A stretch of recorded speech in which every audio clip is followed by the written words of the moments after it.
opportunity to talk about our snow event procedures. Procedures.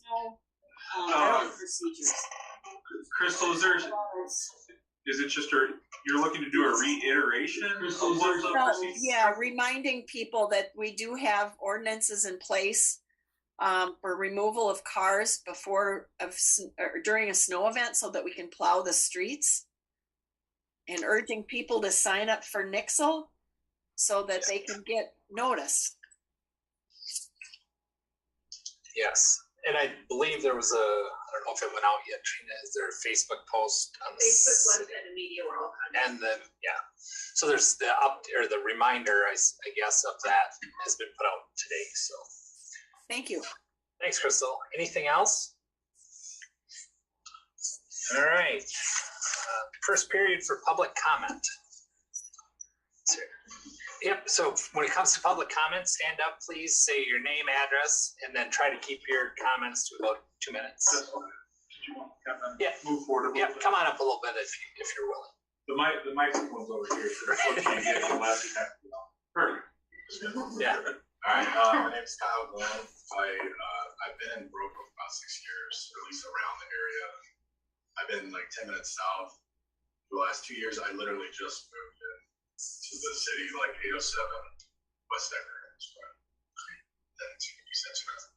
So yeah, I'm really passionate about the community. I want to settle down here. I want to stay here long term. I want to start a family, looking for a home. And I actually just learned about, obviously I'm aware that there's a housing issue here. And I learned that we just got a grant for $6 million, which that's really exciting. You know, a concern of mine though is that what I heard of like where that money's going, I heard that it's going to a developer out of Oshkosh.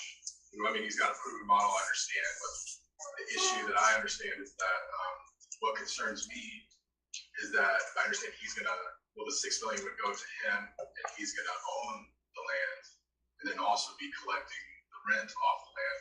So I'm concerned about all the money leaving the area, and I am aware that there's another model, a home ownership model, where the money could stay in Viroqua, and I think that would be better long term for the overall community. So I'm just speaking it. I'm really concerned about that. So I prepared a few questions. I just want to ask these questions and you guys can consider them. Wouldn't a home ownership model, as opposed to low income rentals, keep ownership and equity within our community? Can we use the $6 million grant for local residents to own their own homes? Who owns the developers' buildings after the $6 million grant helps finance them? Wouldn't home ownership give local residents an advantage as opposed to renting them? Wouldn't paying rent to a developer over the years actually deplete our community of financial resources? Why is it better for a developer to own the buildings and land than the residents to own their own homes? What is the broader impact to Viroqua, Vernon County with the corporate landlord? What is the broader impact to Viroqua, Vernon County with housing development of only low-income housing? Wouldn't it be better for our future to have a healthy financial mix of many different income types in the development? Thank you. Anybody else? Anybody online, Nate? If anybody online wants to make a comment, you can go ahead and unmute and speak.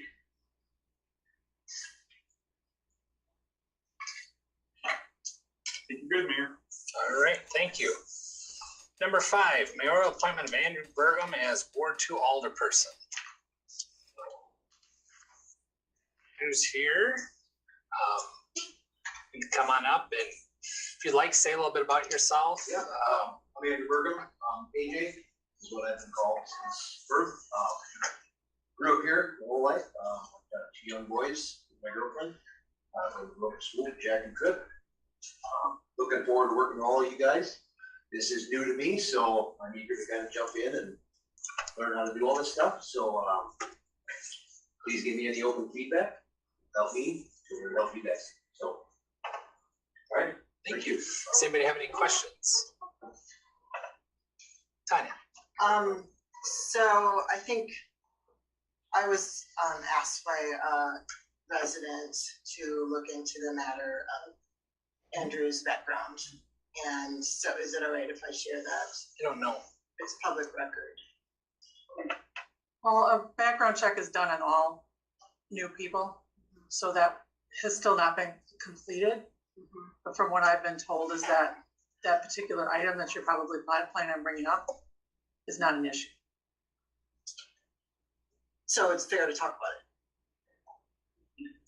You can ask your question. George is there. I don't know what's.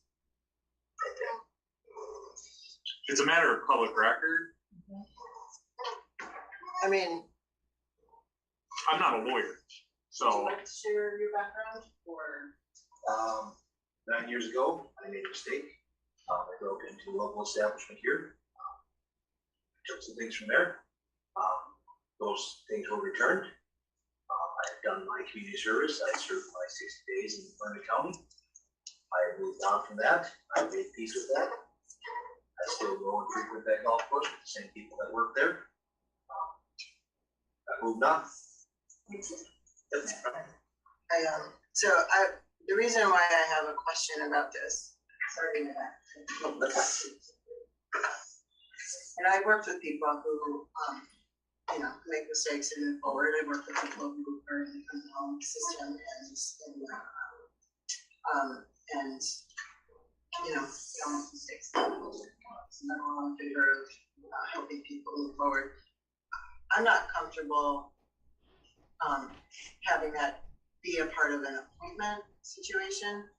So I just wanted to say that that's why I'm not going to approve this. I think that voters, I encourage you to run and voters decide what they want to do with somebody, with the information. And so I think I just don't have enough information. I know that the situation has been moving, and I appreciate the encouraging system. I know people have done that, but I don't feel comfortable approving it. So that's I'm sorry, and I encourage you to run and let the voters decide, because appointments are different than letting the voters decide what they want to do. Any other questions? I'll make a motion to approve Andrew as I'll second it, Todd. Motion and a second. Any other discussion? Roll call. You want a roll call? You don't have to. Don't have to. Then we'll do a voice vote. All those in favor say aye. Aye. Opposed? Crystal, Crystal, sorry, I don't know Sorry, how I much of jumped the the gun delay. on that deal. Could you make Yeah, your vote? I'm not supporting it. Okay, Thank you. thanks. Motion passes. Thank you.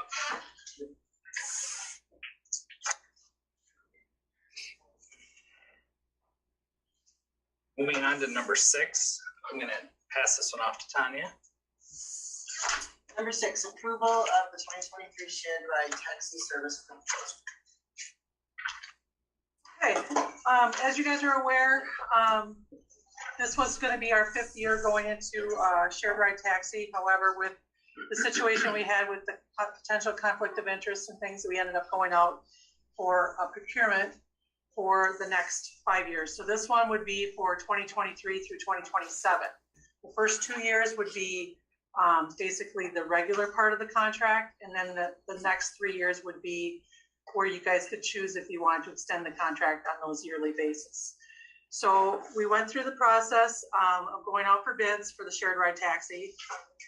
It's a federal procurement, so we had to go through all of their the grant procurement guidelines. A year earlier, so like I said, the contract's for 2 years with the option to renew it for 3 more years for the total of 5. We advertised it out on VendorNet, so that goes out to everybody in the state of Wisconsin and areas or whatever, besides doing it just locally. Once the bids closed, we had only received 1 bid, and that was from Passenger Transit out of Viroqua here. Then we convened the committee consisting of Nate, the mayor of Westby, because this is also for the city of Westby and then a mile outside of each area. We had Trina, because I chose her last year, the last time we did this too, because a lot of people at the library use the shared ride taxi, so I figured she was a good person to do that. And then we had 2 other people in the community, which is Christine Snowdale and Trudy Wallen, who were on our group for the committee. So once they convened, then they scored the bids individually, and there was only the one bid, but the items that they look at as professionalism, capacity and experience, and then they came to a group consensus as to what, if this was something that where they fell into every one of those categories and scored highly. So once the scores were totaled, then they look at the price proposals that were open and they add it to their overall group scores for the bidder. So the price is not the sole factor as to how we determine if they're a good fit for the community. The experience, and then so once that was done, they of course were the highest score because we only had one.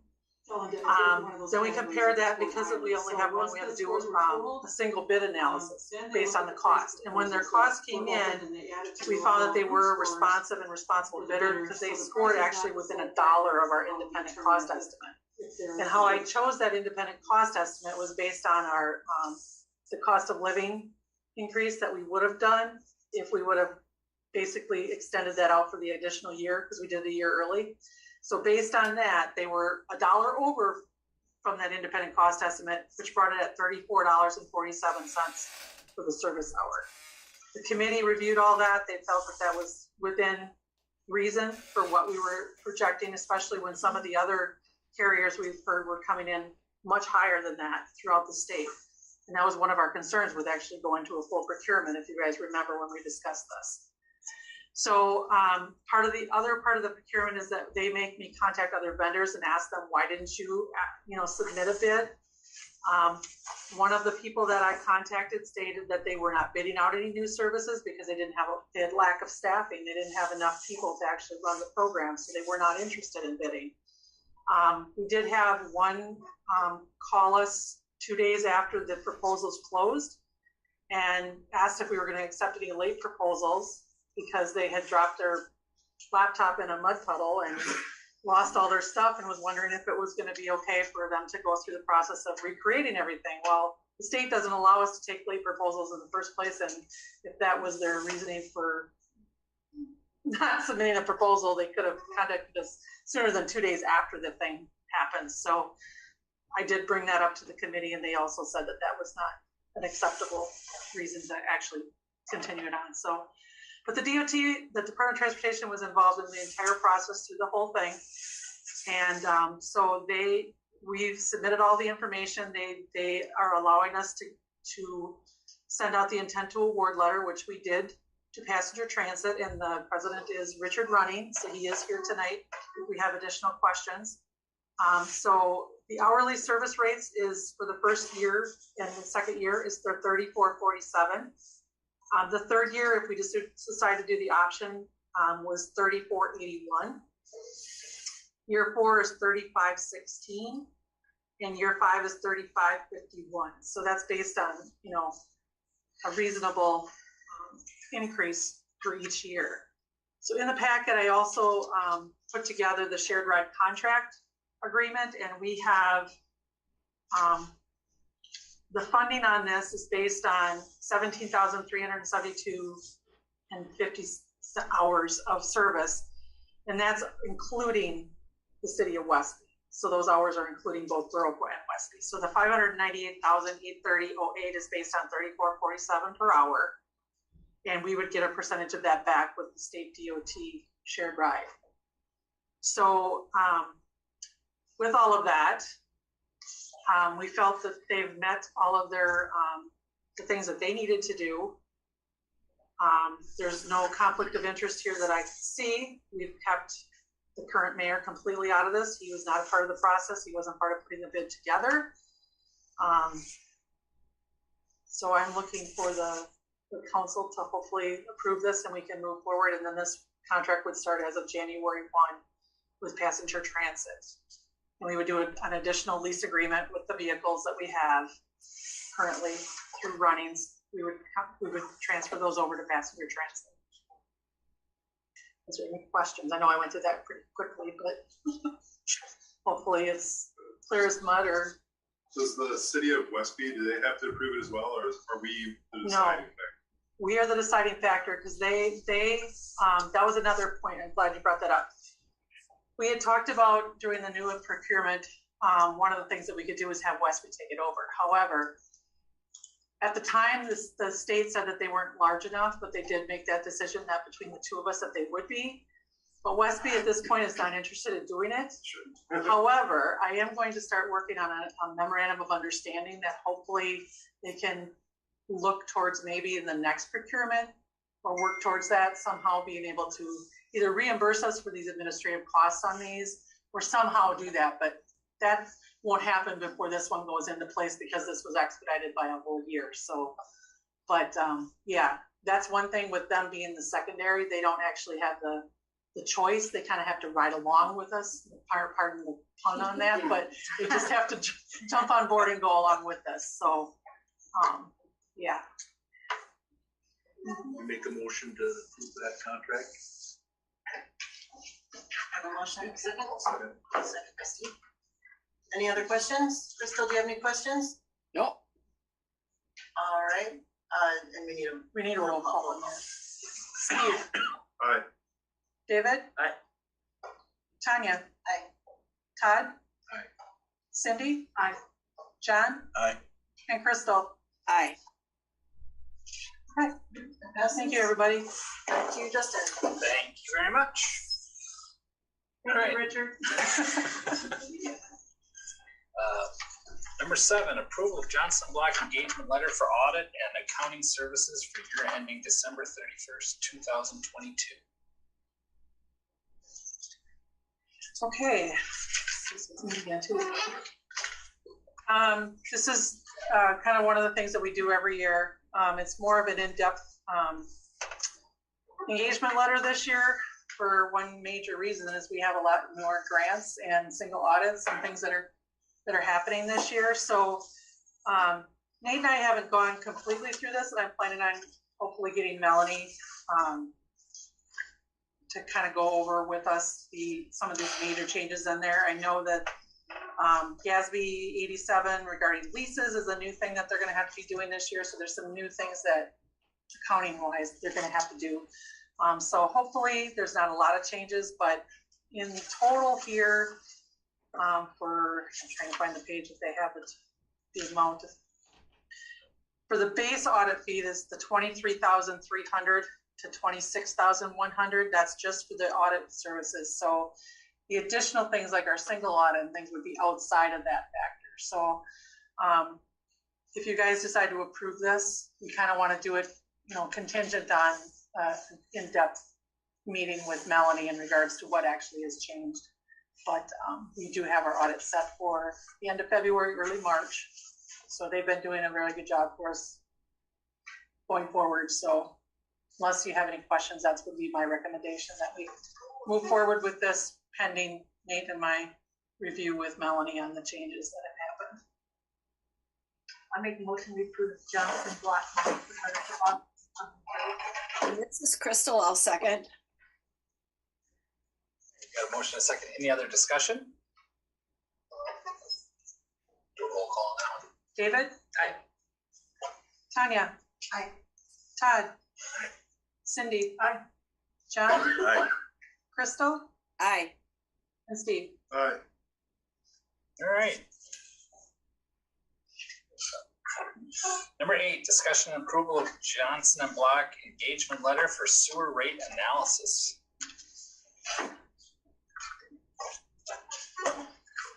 There you go. Okay, so this engagement letter is to do an analysis of the rate structure for the sewer utility. The last time we did a rate analysis for sewer was 2015, and we only covered the actual user rates for all of our customer types.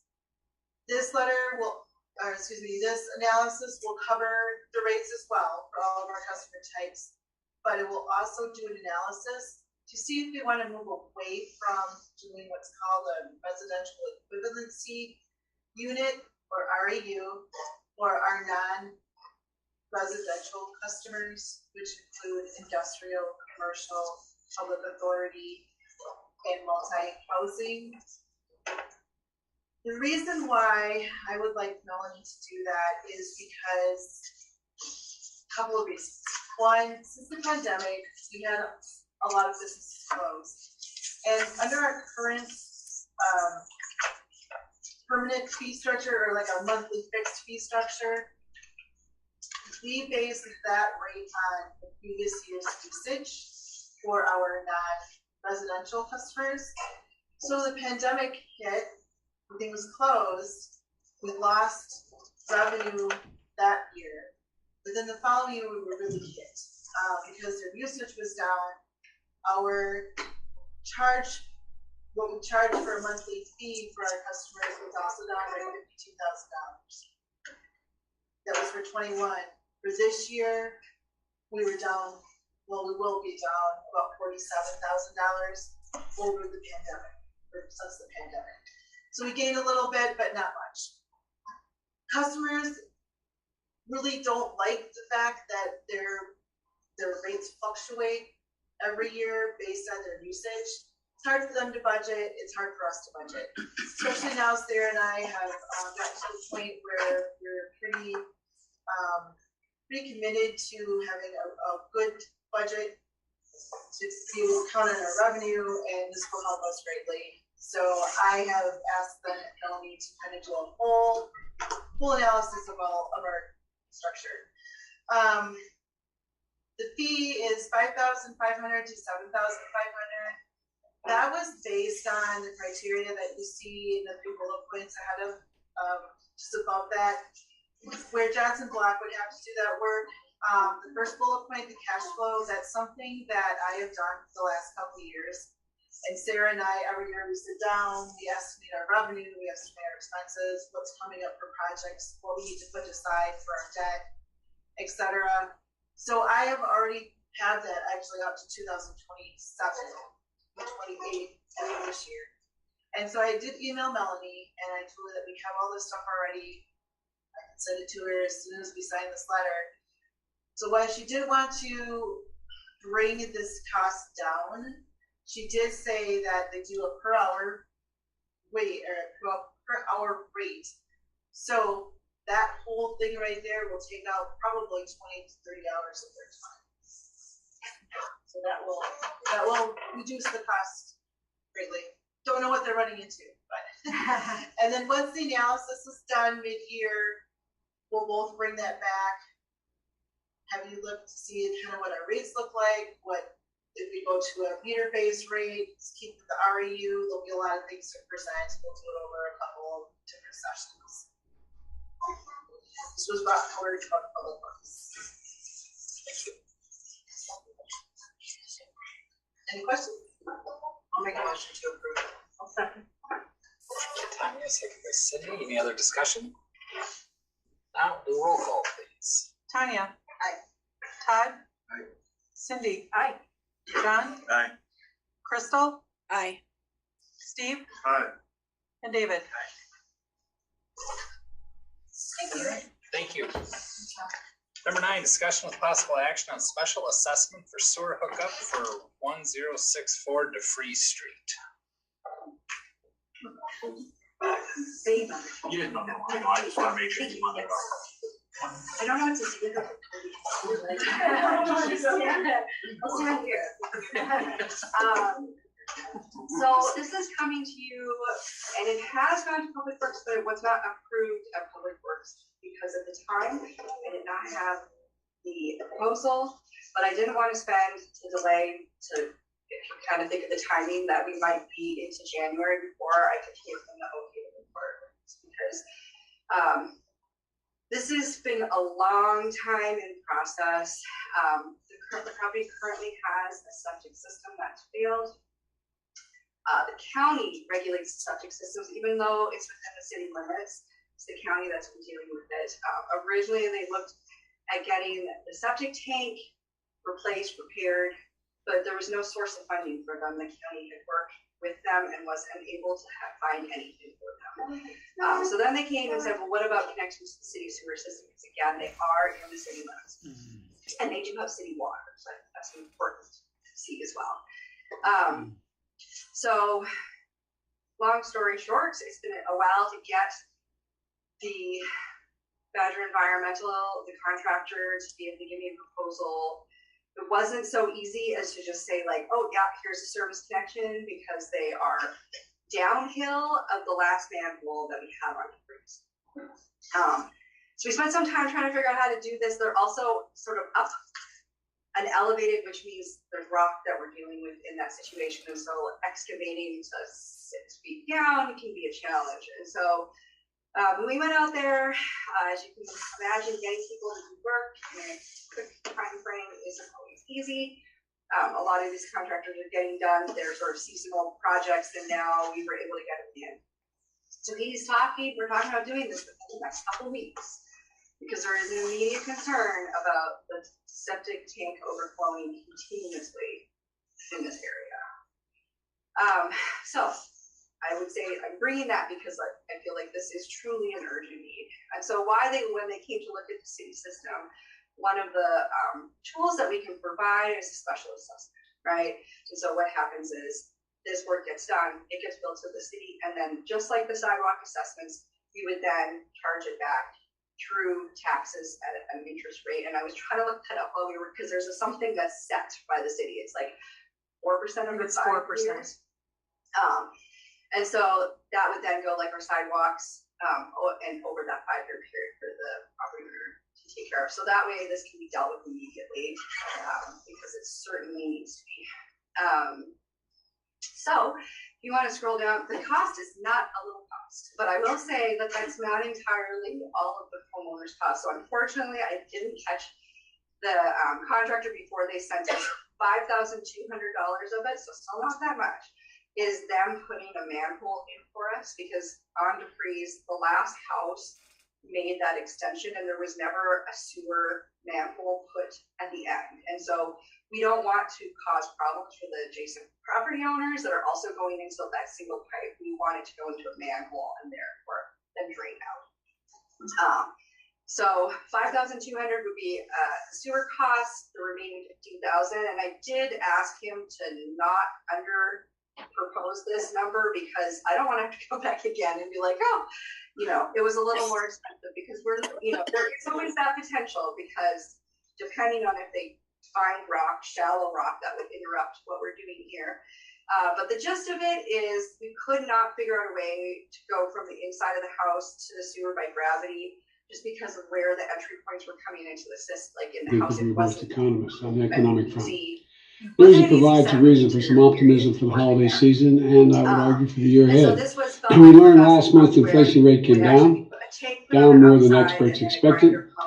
In a world where inflation allows us to put a shallower bury, and there are a number of homes in, not a large number, but there are a few places in Viroqua where that is the case, where people are continue to grind or pumping and taking.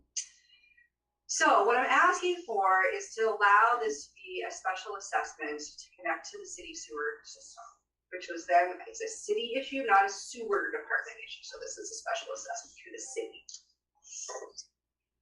What's the number? The number on so the sewer is going to take 5,200. So it would be 15,000 is the proposal. And that would be the amount of the special assessment that would be levied on the homeowner over the course of 5 years. 5 years. And so I have spoken to the homeowner. She is aware. I mean, obviously, no one wants to pay that much money for anything, but she is aware of it. She understands. And I said that once this gets approved, you will, have that formal documentation about what the interest rate is, the amount of payments, and then be able to move forward. So this is a big deal. It sounds small in a sense, but it's a pretty overwhelming experience for the homeowner. I mean, she's been struggling with it for months now, and is appreciative that the city is coming in to help. So I truly am taking a stronger stance on this than I usually do. Like normally the homeowner would be communicating with the contractor and they've been doing it directly, but she has not been able to do that herself. So we're really working together to try to get this done. So what happens to septic? It would then go, so the septic does need to be decommissioned as a part of that. It needs to be broken open and filled in. that's part of this? That's a good question. So I asked about it to the county, like, how is that going to be dealt with? Because that's not the city's requirement, it's theirs. I did not get an answer from them about it. I said that they should look into doing it with these folks because they're there and they have the excavator. But as much as I want that resolved, like, this is the focus that I have for the city, is just get it connected so that this sewage is going into be treated. And that's a pretty tight corner down there, is it compare traffic flow to overlet people down? Oh, I'm sure that while we're doing that, we're gonna be down to one lane, but we're gonna try to bore as much as possible. We are the property owner on the corner. That's my first job for tomorrow, is to talk to him about where we would have to be, because, you know, there's a street right of way, and when you don't have a sidewalk, it feels like your road is further, or your property line is further away than it truly is. So we need to work through that. But he is aware. I mean, we've been out there before. We located everything, and we'd be talking to him about how we can make it do it.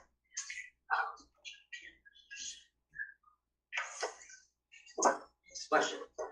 The debt would follow a new homeowner if that homeowner was not there anymore? I believe that's how tax assessments work. Yes. Okay.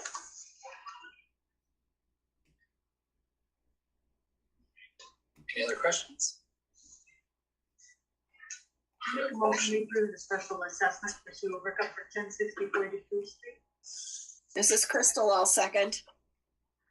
Second, any other discussion? Do a roll call.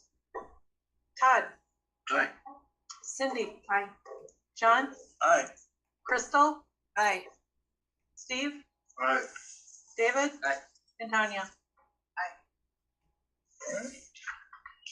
Thank you. Number 10, discussion with possible action on ag land leases for 2024. Okay, folks, it's about that time. Hardly 2 years have passed already since we did this, but ag land leases are about to expire and the bid period is coming up. Typically, we try to go through an open bid process. People submit their bids per acre, and we try to lock into something by end of February. We're trying to get a little bit ahead of it. And so really tonight, I'm going to walk us through like what the land is, what's been bid on it, and then we can talk about any changes you want to make before we release the bid package out to the community. So that's the general goals for today. So I'm going to grab this. This was included as part of your packet, but I'll reiterate. So these are the Farm Service Agency maps that we work with the local office in getting, and essentially what it shows here is everything that's bounded by these orange lines is farmable land. The acreage is shown here. Anything that has this designation of NC means that it's not available for farming. And so here's Ag Parcel 1 that's out by the hard surface airport. Number 2 is what bounds, it's sort of just like the interior of the airport, the land directly surrounding the runway. Number 3 through 3A through 3D is just a smattering of different lands. This bounds the grass runway out by the airport. Anything that has an X just means that it's not available for farming. And part of that is, and I'd say part of it, all of it is to do with the fact that you don't want to be farming runway approaches. So you don't want to have corn sticking up in the air at the end of a runway for a plane to run into if it overshoots, right? 3B is the land out by the Wild West days. For those of you who remember, this land here is no longer available because it was sold for the Silverthorne development, which is currently under construction. This land here, yeah, the Arena Drive project. The land here was previously leased out for farming, but was also accidentally leased out to the Wild West days. So we corrected that issue, and now it is solely being leased out by the Wild West days. We compensated the farmer for that mistake. And this is the remaining land that's part of this parcel, and I do want to talk about and maybe what to do with differently with that. And then here is the land that is over by Animal Tracks and the dental office. So Animal Tracks is over here, dental office over here. It's about 2.5 acres, 2 acres, somewhere in that range, 2.4 collectively. And then finally, this piece of land, John Ennis's ag implement shop is right here. And there's about 1.7 acres above it. Finally, over here is the 18 acres off a railroad. I need to amend this map because there's about 1.7 acres on the north side of it that is sold to Shade Haven for their development. And then I'll have to talk with Sarah about this back portion here that's an outlot. I'm assuming that can be farmed as normal until we need to use it for a more sophisticated storm retention system. So that's the land that we're talking about. Does anybody have any questions with that regard? So when we look at sort of what's been done before, as I said, we put this out for bid. Farmers are able to submit bids based on how much they're willing to pay for it annually per acre. So we'll say I'll pay $125 to farm that land per acre. In the past year, we've had 4 different, or in the past 2 years, there's been 4 different farmers, each one having won one of the bids. So we bid everything separately. So ag land, ag parcel 1, you can bid on that separately, ag parcel 2, and then we lumped 3A, 3B, 3C, and 3D all together. And somebody won that one, and that's the prices range from $25 an acre to somewhere in the range of like $170. That's all public information. The bids were down considerably from the previous round of bids that ran from 2019 to 2020. We sent a copy of the agreement to everybody for review. It's fairly basic. One of the biggest changes that happened for this round was the introduction of organic farming restrictions or requirements, I should say. And some of the farmers did have a decent bit of feedback to that regard. Our administrative assistant did reach out to each one of them to get their feedback on, hey, how did it go? What would you like to see differently? What would make the bids? What would make the land more attractive? You want to see longer lease periods and things like that.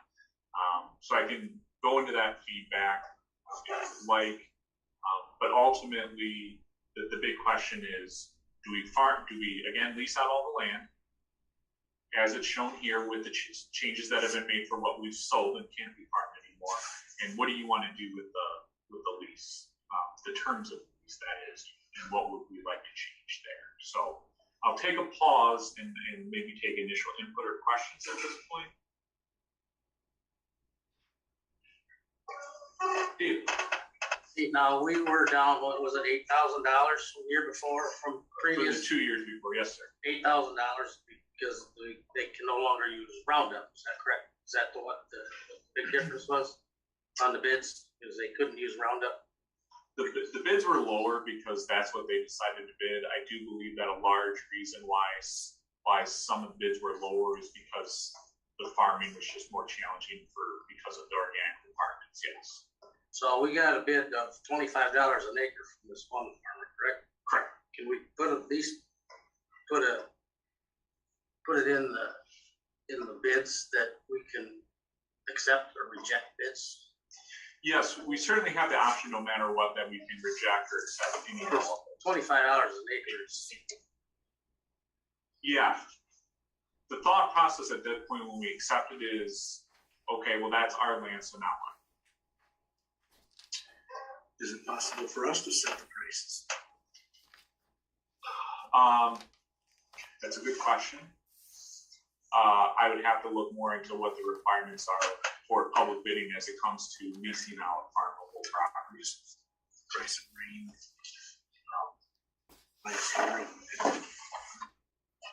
Probably this year.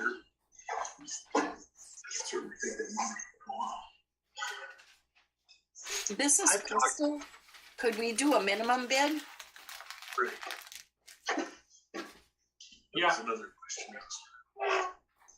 Yeah, there's not much difference between setting a minimum bid and, except for communicating your expectations to bidders that say, like, if you bid under this amount, we're gonna reject your bid. So you could do that, but when the bids come in, you have the opportunity to reject any bid you would like. Like, so if you're saying like, no, that's just not enough, we'll keep the land ourselves and farm it ourselves, right? Or maintain it ourselves. You could do that.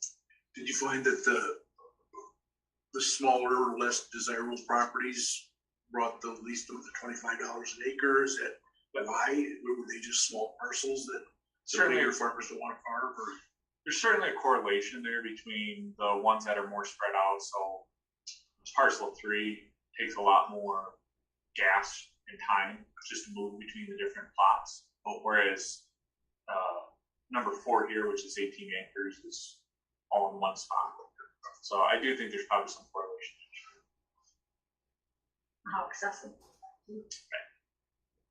Yeah, we do see issues with that on the in and around the airport, where there's a lot of driving because you can't cross through. I'm sure David, being on the airport commission, has heard some of these conversations before about certain farmers wanting to cut through the airport to get away.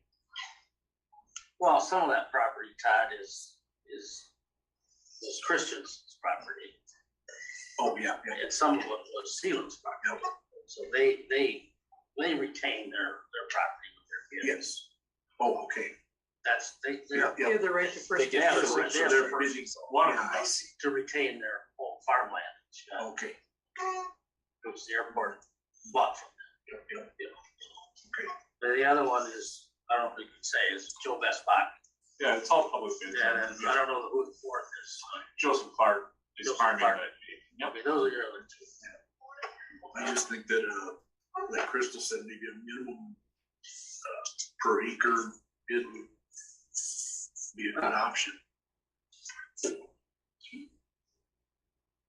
I've spoken to two of the current farmers reached out to me, and then I've had a number of people reach out to me asking about the process, curious because they want to bid the land. And there was a lot that I didn't know about because I wasn't here when that last bid was negotiated. But the two farmers I talked to regarding why they bid what they bid was the land, we require them to farm it in an organic nature. And Sarah, maybe you can help, because I don't know the answer to this, but they can't certify it because we retain the right to spread our sludge, or correct terminology. Yeah, I'm that's not what sure. we did last time. So historically at the airport, and I don't know that that requirement was put on any other of the ones that we showed here, was that we have land applied there before, and we wanted to retain the ability to do that. And maybe come talk to me today, and I certainly maintain that we always want that as an option. But I can understand why that would be challenging for somebody trying to farm organic, because you can't certify if you put sludge, which I had an issue with. But that's another whole situation. I mean, the one thing I did say to me today, which is something that could be considered, and I don't know if it works or not, but it made me think of it when we experienced this year where somebody built them a property and then we had to pay them out for the fact that they planted. Like, we could go about it more like that, where it's like, you can do what you need to do, and then if you ever needed it. So the way that the city's land spreading works, we have farmers that are outside of the city that we're cooperating with for land spreading. We do some at the brush and compost site. And we don't need to go out to the airport. And frankly, the airport was very challenging for us because of the planes and of just like the traffic of getting out there. That being said, I mean, the cost for us to not have summer land apply means that we have to pay someone to haul it. And like, typically they're going to like West Salem. Like, it's not something that locally we're able to get. So that is why I have that concern. And we have had that happen one time since I've been here in the last 11 years, and it was just because we always play this play. We always have this situation where we want to wait till the farmer takes their crop off, but then we need to do it before the ground freezes. And so you're thinking you have time, but sometimes that just doesn't line up. And we struggled with who those people are that land apply. We've had different companies. We've had a good company who's been really on the ball with us, but we've had problems where we just kind of like time ran out and ground froze, and this is where we were. So I certainly think that there needs to be some thought about that in all of this, that whether it's like in it the way we put it, or it's just like a provision where it's the same as like if somebody was to build some on it, like to allow that payout if we ever needed to use it. But again, of the 20 times we've done it, there's only been once where we've had an issue. So I don't know how much risk there is there. I just take with that, but it is certainly a thing. What's the amount of acreage you would need to land apply? Oh, I was just trying to think of that as I was saying. How big is the airport property? Do you remember? Like 20. We basically could use half of what was there. We always use all of it in order to not. So is that the sum? All of those individual acres. Yeah, 331. 30. Yeah, so we probably need like 15 minimum. And the brush site I think is 4. It's not a big amount of total. So what you're explaining is basically saying instead of always having a caveat on there of the city reserves the right to land apply, you would say the city reserves the right to land apply, but we would compensate you if we had to.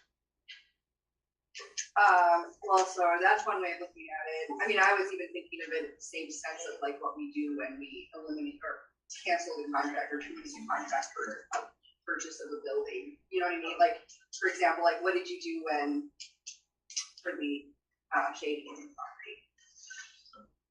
Compensated. I mean, Joe remembers how that went. We worked together and found the appropriate price that the market paid for the crop, but it was a challenging process. Yeah. Justin got involved trying to make it work, and it was. Not saying it's easy. I guess I'm just trying to give you options. So like, this is the problem is, you know, we just need that option. We probably could look at it a couple different ways. But I would say it would put the city at great risk to never be able to have that as an option. And to that point, I think if you had 15 acres of land that was organic, you'd have to pay them they'd still be able to maybe sell their crop, but they'd have to sell it conventionally. And then you'd have to compensate them for the difference between those two prices. And I think the difference on 15 acres of corn would be more than our aggregate land rent that we receive. So we run the risk of, by leaving that in there and having it be farmed organically, we're at a greater financial risk than what we generate in a year if we have to, execute that. Does that make sense? I haven't looked at organic corn, what the bushel price for an organic corn has been significantly more than conventional corn. So that was the question I had to ask to come around to the end. The reason the farmers are bidding so low is because they have to farm it organically, but they have to sell it commercially. And those two they're not conducive to generating a lot of revenue off of it. None of this property now is certified organic. It doesn't take a few years for that to. Well, it does, but per this lease, it's not going to allow, right? So 3 years. 3 years. That's just specific to This particular property. Yeah, but it was never really designated, was it? It was, I think, and I don't know. The farmers I've talked to said they entered into the agreement under the understanding that they couldn't certify it. But that's just this one, not the rest of the property. It's the whole. It's the two farmers I talked to. Right, but it's just not this parcel specifically. Where they're spreading the sludge. So they're not actively spreading. They want the option to be able to spread. Yes, yeah, and maybe you did identify it at the time, and it wasn't clearly conveyed to the farmers, because I guess the one specifically that I'm talking about is not on the airport property. Okay, so none of the properties can get certified. Correct me if I wasn't here when this discussion was had. I don't know, Tanya, if you recall. I don't know. I didn't write the contract. What we were saying was that we had the right to do it. So I don't think the language was that you couldn't certify it, but it was that there's always that right. And then that right is not congruent with organic farming practices. So that kind of Right. Is that every contract or just the contracts around? Every contract is built the same in that it states that if the city needs to land apply, it has the ability to land apply. And I think that goes back to Justin saying is that you can move forward with the land. And I would encourage us to include Joe in this conversation because he's the one who's farming. And I think, Joe, you have some knowledge when it comes to like what is required to get things to an organic standpoint. So I would encourage if we can hold him in Sure, this and I apologize. No. Sure. Usually we don't involve the public at this point because Joe is probably more of a subject matter expert than we have in the room right now. We have a compelling interest to do so, but when it was sold last time, it was the fact that the land could be certified organic. The problem was that the lease was too short, and that there was the specter, the possibility that we would have to come in and land apply, which would just put a kibosh on anybody's attempts to make it organic. But it's only certain pieces that we spread. No, it's all of them. All of them have the ability to do it. But do we need to do that? No. I mean, the property we've ever used is this property here. So we just limit it to that. Right. We don't have to make them all cookie cutter the same in terms of lease. It could be, we just say number one is required, or number one doesn't have to, that one can be conventional because we might have to land spread on it. The other three, we say we remove our ability to land spread and therefore it gives the farmers more ability to make it organic. That's a risk to the city. I mean, if the crops are still standing, you want to have some flexibility, don't you? Or were you saying you never want to land apply anywhere but that one particular property? The only place we've ever land applied is this parcel and the Russian Commons site. And that's there all. Are restrictions about like, so for example, like the animal tracks or the property near there, like we're not allowed to be that close to people doing their day-to-day business when we're land applying. So there's certain, like it has to meet the requirements. We can't just go out and do it. We got to go soil sample, Sure. So there's like certain things that just because historically we use that property at the airport. So I guess leach parcels weren't necessarily identified for ours. I guess that would be, especially with something like a lease that's every 5 years or whatever, like the amount of sludge we produce is a direct correlation to how much flow comes to the wastewater plant, right? So like, unless the city was to explode and double in size in the next 5 years, we know exactly how much or roughly how much sludge we're going to produce, right? And so making sure we have the proper amount for that is crucial. And again, it's like risk factor, right? It's like, I would assume that in my mind, always the cost of having to do whatever would be like a sewer utilities cost, right? I mean, it's our risk that we need to apply, not the city. The city's doing us a favor of like basically kind of saying, yes, you could potentially use it. Because I hate for us to not have it all have to be organic. I think that's great that we're doing this. Yeah, I remember when we first had that restriction, we were aware it was going to take a little while before maybe organic farmers were, interested, and it was kind of like even aware around. Even aware. Right. So I mean, I think at the end of the day, it was a difference of $8,000. So. Yeah, annually. I mean, I don't have a problem opening the property up that we're land spreading on to conventional farming because that makes total sense. What was that? I think we'll take the wording out of the contract for the other parcels and then possibly get them certified organic. Then I think the rent will go up. I guess Joe would be the one to ask about that too. Do they pay more for organic property than conventional property for rent? Do you want to ask? Yeah, is that I'd love to, because I don't know the organic side of things. No, you don't do that usually because your inputs are because if you're conventional, cost of fertilizer is going up. Right. But it's organic went up like conventional went up like that. Organic like it went higher. And percentage wise, it was higher, its rise was higher than conventional. Because in conventional, it's so much hotter, more intense, you need less of it. Nitrogen, there's a lot of things you can use with nitrogen. Conventional, it doesn't take a lot, because the numbers are so high. So the input But costs. organic, like if you're doing corn meat or something like that, you need a certain so many units of nitrogen. Well, there's not a really high organic substitute. So what you end up doing, most of it's ultra manure, and then it's pelletized and it's processed. But its number is like four parts of nitrogen. That's So the input. Any convention. So this what you end up doing. You're not going to still be your word convention as far as units. But what you will get is all these trace nutrients.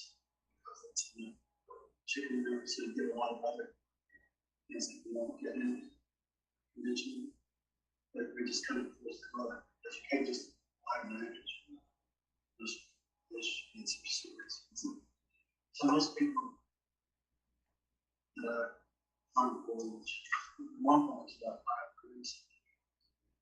It would lower the price to make it it was really good. That's the first 2 years. Because you can't be certain the third year. It's a better harvest. So if anything, someone doesn't take it's condition until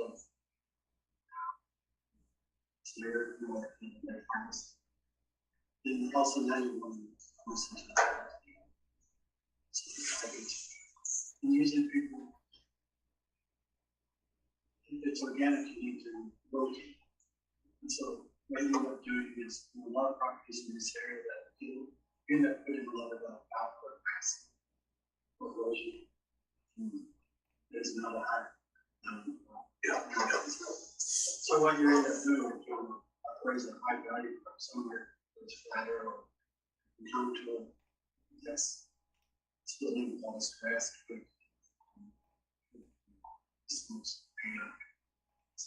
Yeah. Because you're taking nutrients out. You don't want to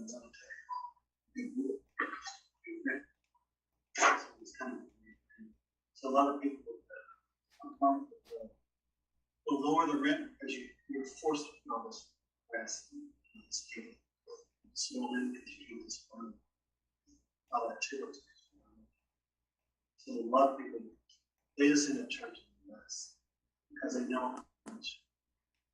You explain to them, not coming to that much. People have these really nice flat fields. Gradual slopes, you can get ahead. If you're doing conventional, the first 2 years we had to do too much soils, you're probably going to go corn to use that nitrogen. And it's steep, your strips are, so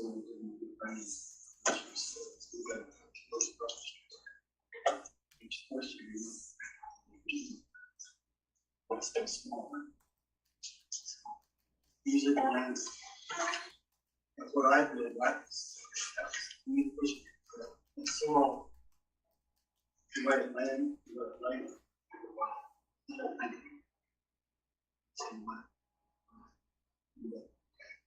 There is a big 20-foot buffer strip all the way around.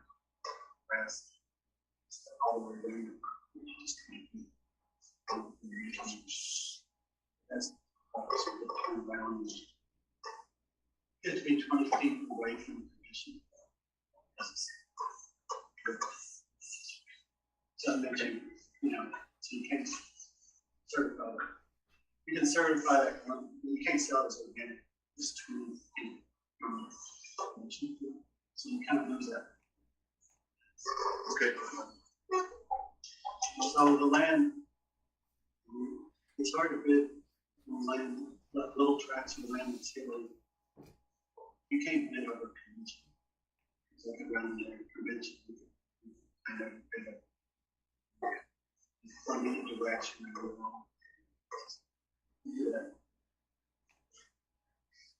You can really stop that to fertilizer, which is the baseline is. The cost of fertilizer never more. Is that all my friends installed? What's asking about which fertilizer? Because it's not all taken in the first year. That's it's not. It breaks down organic fertilizer. It's not really all. It's not like this. That's the first year. What I put on this year, that was stay on. People been using that for 3 years. All the time. So that's the other thing. The short leases. If you're doing it properly, and you're having a certain amount of fertilizer, or feeding it next year, you have still sitting here. If you don't get it next year, maybe someone gets $15,000 in next year. It's still breaking down. I'll be ready for the next year. Okay.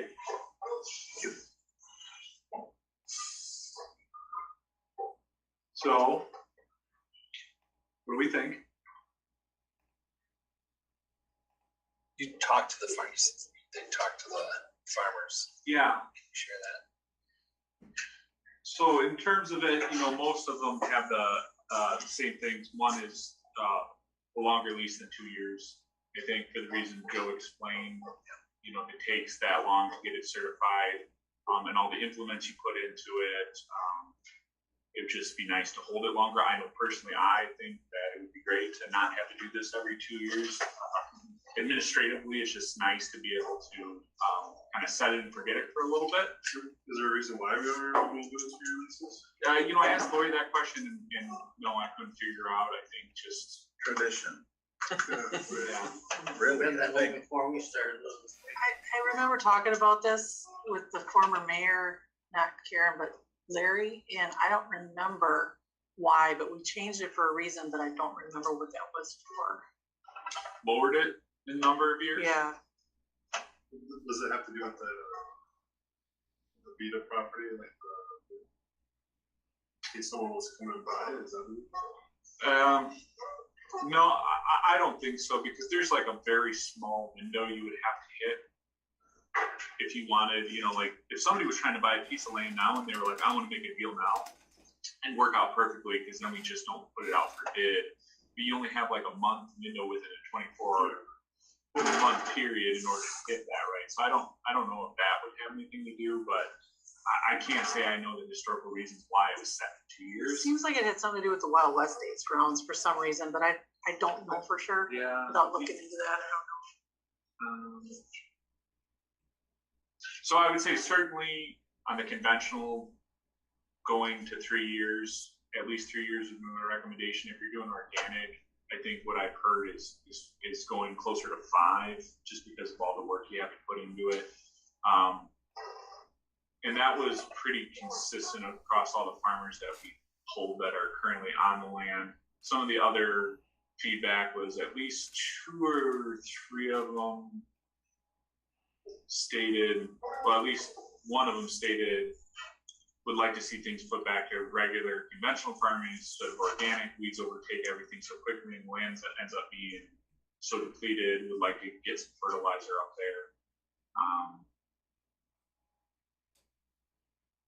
And one of the other persons had an issue with like the ban on pesticides and things like that. So I'd say 2 out of the 4 want to see the land go back to conventional. I think the other 2 were more focused on extension of the leases based on the notes I have. And these are just the farmers who had the leases the last 2 years, so there may be other farmers out there. Correct. And we didn't get a lot of bids last time around. We really didn't. I think we got 5 total, 5 different farmers bidding total. We did try to promote on Facebook and things like that, but again, I think we do need to extend the lease terms. I think if I'm a farmer and I know I'm only gonna get it for 1 year, I'm not gonna put the input costs in it. I'm not gonna take care of it as good as I would if I knew I was gonna have it for 3 to 5 years.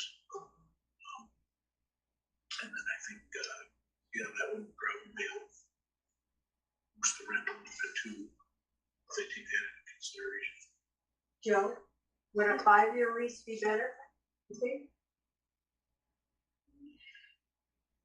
Yeah, long results.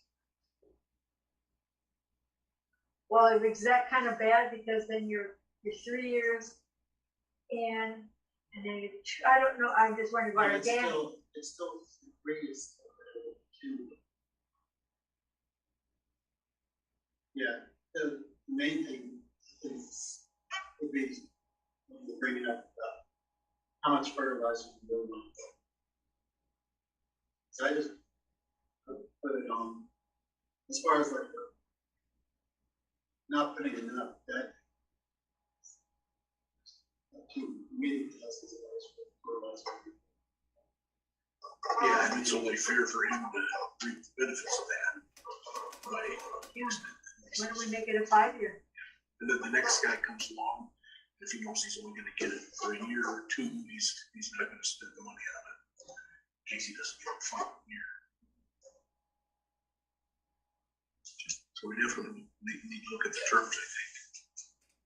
Just make it 5 years. Like you say, Then you wouldn't have to worry about it. it'll be a lot easier on you too. Yeah, I mean, it's really, I kind of overplayed how much work it is. I mean, it's really not that much, but I think it's more for the farmers, as Joe has stated, and the other four were fairly consistent. Like, would love to see it extend to at least 3 years. Yes, and then for the reason of organic farming, you have more control of it. You know, so what? Should we do it 3 to 5 and let people decide? I mean, if there's some people that would be put off to try. Joe, when you did that FSA on my land, that was a 5-year, I right? think 5 is pretty standard amongst conventions. Yeah, so. But it's also, I haven't heard you mention whether you're going to leave those restrictions. The restrictions in it's not there. And they're trying to figure out the time based on what it has to be organic. Because I didn't understand why they were leaving those restrictions. You know, the organic inputs. And they're leaving those. My thought would be to leave the organic and go to 5 years. Always going to be in bigger, fewer. It's better for runoff in more streams. Yeah. That's what we have control over. That would be where my quote would go. I understand it from both sides, but. Is there value in when you put out the bid and asking for 2 bids? Well, by the way, if we say the longer term, I agree with that. I think 5 years is a tremendous benefit because every farmer, it's better for everybody, I think, when they're there long term. But getting an idea of what the financial difference is between organic and non-organic, so we can look at it and know what the difference really is. Or if it's not about the money, then if we're okay with getting $30 an acre. It's better for the environment. Yeah, I'm not arguing that at all. I think the point is about the financial part of the city-owned property. I mean, if there's good quality farming practices that are going to be followed. Well, that's my only. I'm not saying one way or another. I'm just saying It's not a huge money maker for the city. No, but $8,000 is. I mean, $8,000 is $8,000. That's what's been lost, right? Right. That's not the total. No, rent, that's right? the loss. That's right. Yeah. So I don't want to downplay that. I mean, it's not a huge drop in the city's budget. But when you sit through the budget hearings, there's departments that agonize over having to cut $6,000. So if we can generate $8,000 more in revenue. I just don't. But for what is my question, right? Like, I think that we either have to make it so they can have it certified organic. That's going to eliminate the conventional farmers even bidding on it. or go the other way. I think we have to do one or the other. I don't think, but by taking the spreading of the sludge, the wording in the lease out of all the parcels but this one. If this one's enough for them to spread their sludge on, I don't see why we have to have that wording in the rest of the parcels. Right. If I think there's more value in taking that wording out, and if you decide to keep it organic, then let them certify it organic. Yeah. If not, just leave it wide open and let anybody bid on it. But I think if you do the certified organic, it's going to eliminate the conventional farmers from bidding on it completely, isn't it? I wouldn't say, there's a conventional farmer right now that's farming part of it organically. Okay. That's one that had called me that'd like to see go back to conventional because it's easier, right? There's a lot of reasons why the conventional guys are staying conventional. And why the organic guys stay organic. When you're set up for it, and you understand it. I think it's got to be one or the other. Right. Change the wording in the leasing to not spread the sludge on 3 of the parcels and just keep one for that. So Sarah, if what I'm looking at here, which creates a little bit of issue, is you have parcel 1 here, which is kind of this orange loop, and then parcel 2 is the interior of said loop that's directly next to it. So those properties are adjacent, and if you have the outside that is allowed to be conventional, but the inside has to have restrictions, they're not, like, if what Joe says is true, they're too close to each other for the inside one to be deemed organic because you're next to I conventional. would assume the whole airport property. Because Right. I looked at this map is weird, but I feel like, see how there's like that kind of contour where that 14 is, or however they're farming it, like that's actually the property lines are different, I think, somehow. But I would say whatever the farming land is at the airport. Just keep the whole airport one. Right. Because there's actually, it's been usually farmed by, in the past before, so I haven't been as involved in the last couple of years, but in the past I had been helping out Don, and there were 3 different farmers in there. And 2 of them were the adjacent landowners, which was like a historic thing about the property being acquired from the airport in the first place. And they might actually be some of the ones that want to be conventional anyway. That might work well there. See, like they want conventional. Okay. Christensen is one of the farmers. Sure. They don't want to. Yeah.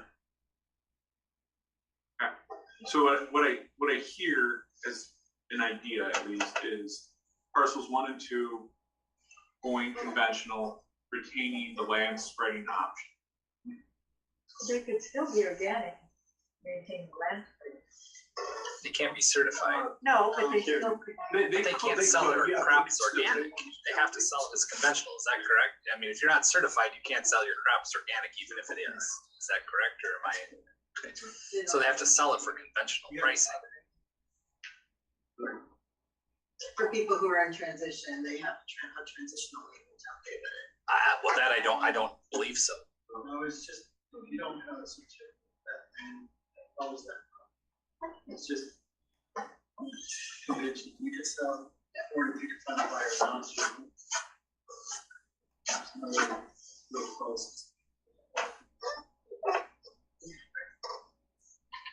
So then, again, the idea 1 and 2 would be conventional with retaining the land spreading language, and then 3 and 4 would become, would remove the land spreading language, but retain the restrictions for organic implements. And everything would go to a 5-year lease. That's what I've heard. That's what I feel. Would you like that in a motion? Go ahead, Sarah. Can we talk about adding the business park land that's not being used to the A pieces? Because it's actually a burden on public works department to maintain those, and it seems like I'm the only one that remembers this, but I remember in the conversations with the county, that the county, one of the things they wanted to see that if it wasn't being used, that they would use it for farming. It's not in the intergovernmental agreement. It's not in the offer to purchase. There may have been wishes, like some of them expressed the desire to do that, but I did check and it's not recorded anywhere that it was a requirement of the purchase or the intergovernmental agreement governing that land. Lori speaks to it. Yep. Oh, okay. We're on it. Well, I saw Steve trying to get her attention. Yeah, okay. Thanks, Steve. So I'm sorry, sir, go ahead. Well, so the most northern, eastern area as well, and then some of that back on the southern part where the crossroads go, like those areas are right adjacent to a farm already. And I mean, we're having to mow them, like it's just like it's a job for us to just keep it down. And I mean, it's the same scenario, I think, in any of our area in the business park, right? Like, especially like we're off of Railroad Avenue there, and why not have someone farming it? I don't know. I mean, Is that piece on one of these maps? no, You're talking about the new business. the new business park, yeah. It's so like if you're driving in and you see where the Sleepy Hollow is, like right to the east of the road, we own property. And I mean, even really the property like south of where he is, but then there's property like kind of kitty corner to him on the southeast corner that could be farmed as well. So there's like the pile that we're excavating that dirt out of still, but like there's a fair amount of space up there that could be utilized for farming.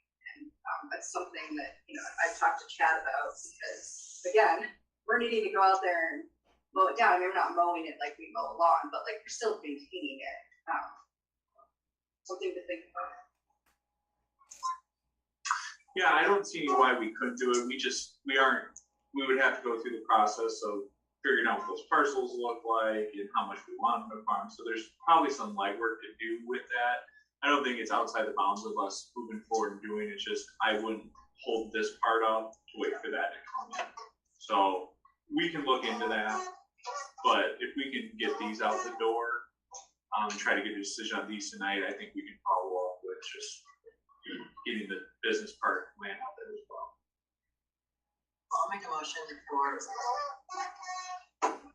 said just a minute ago. Are you okay with that, Lori, or does it need to be restated? I just want to put down what I wrote down. I got parts 1 and 2 at the airport unconventional, allowing the land spreading.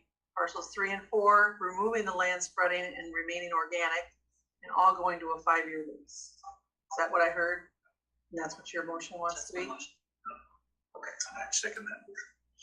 So, point of clarification, the lease doesn't say that the land has to be organic certified, it just makes restrictions on application to be organic and to fall within those categories. Yeah, so he doesn't want to go through the certification. Right, that's all. But now they can't because the land spreading option's been removed. Yep. So we've got a motion and a second. Any other discussion? I think it should remain over there.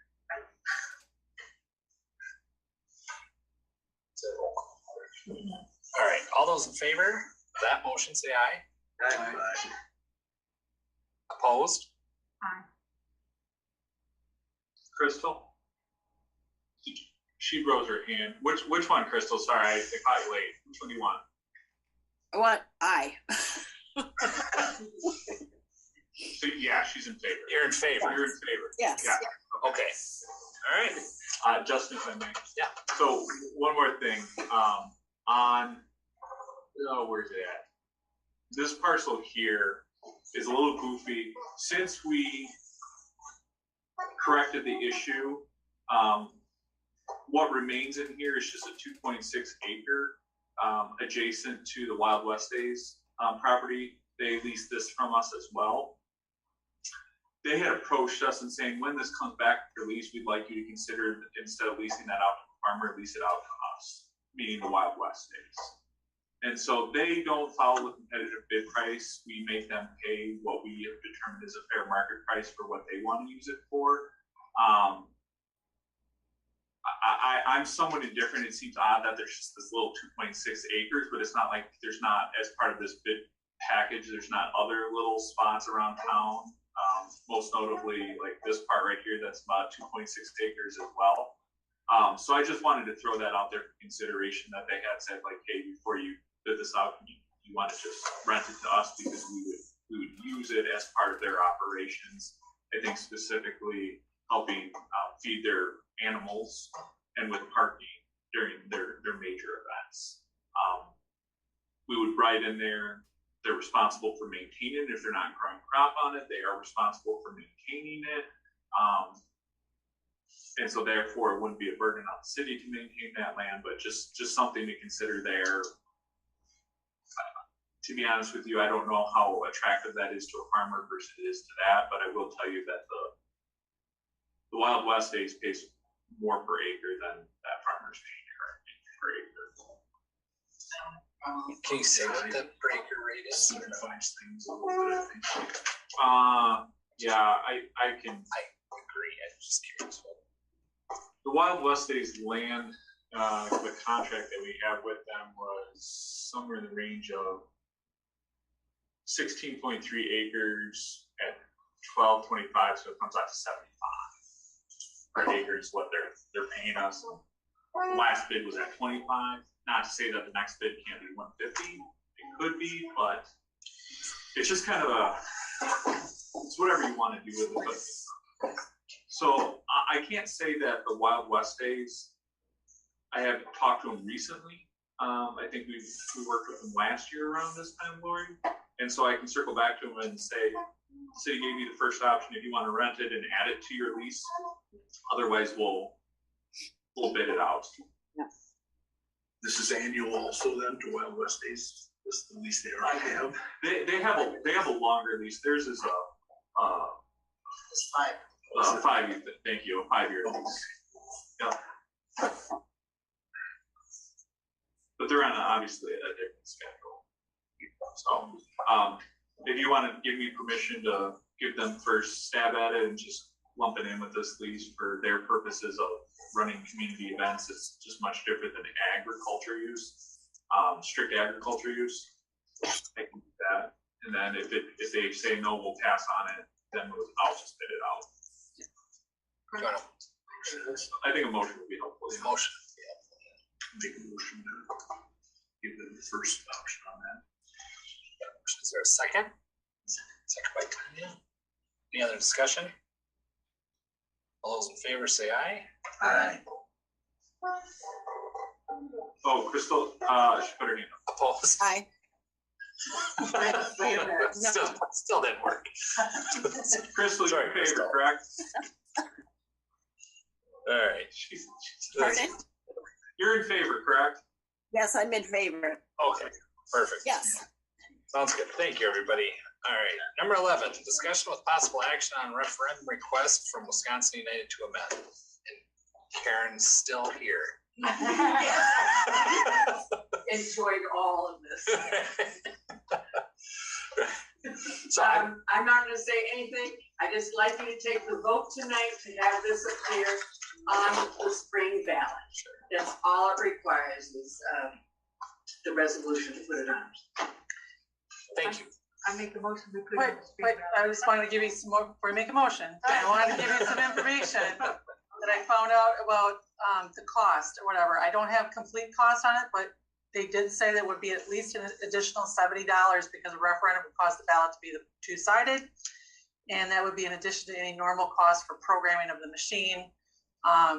So there is a cost to that. And I know that she stated in the last that they would cover those costs, but I just wanted you guys in all fairness to know that I did look into that just to make sure that there is an additional cost. Are we talking $70 total or? That's all I know right now. That's coming. Yeah, that's what I'm coming from the county clerk, and he's fairly new, and he had a meeting coming up with Command Central, who does our machines. But until I know for sure, it could be if we end up using 2 machines, which we now have 2 machines, it would be ×2. Just so you're aware. Possibly, I don't know yet, but that's just an estimate. And I would ask you to go ahead and make your motion, including the Wisconsin Wisconsin United to amend paying the additional costs. I don't think. Under we can make a $1,000. decision. I mean, if you saw the 167 communities now, there were 2 or 3 that actually charged to have them put on the ballot. There was like 110 here, and it's not a lot of money, but whatever it is, we will get it. This is too important not to get this passed tonight and on the ballot. I don't really feel right about asking somebody to pay for a referendum question. I don't know why the city couldn't take that cost on board. I appreciate it, but I don't feel right about, that's my position. So I would say that if we're gonna vote to pass it, let's cover the cost. But that's just my position. I don't get a vote, so. I'll make a motion to put this on the ballot in April. Second. You got a motion and a second from Cindy? Yeah. Any other discussion?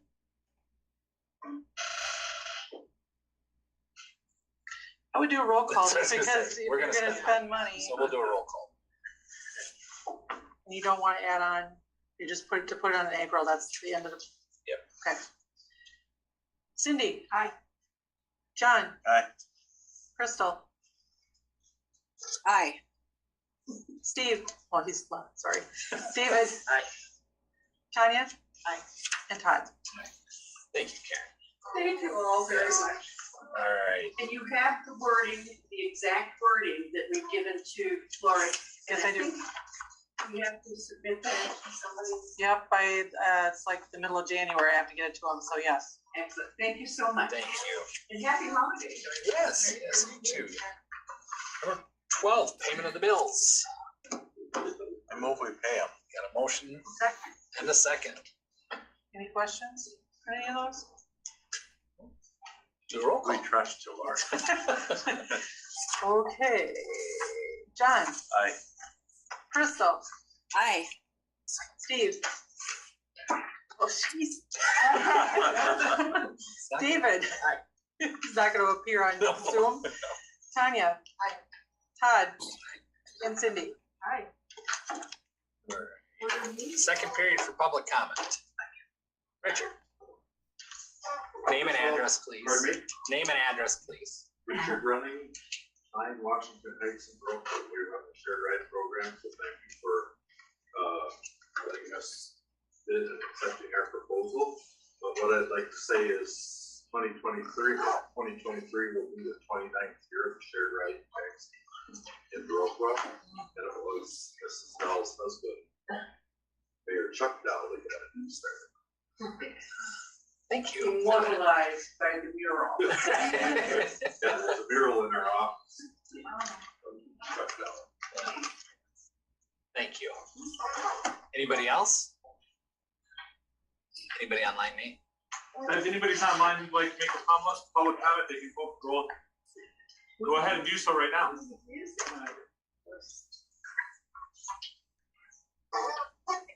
Nope. All right. You're good, man. Take a motion to adjourn. Motion by Tanya, is there a second? I'll second.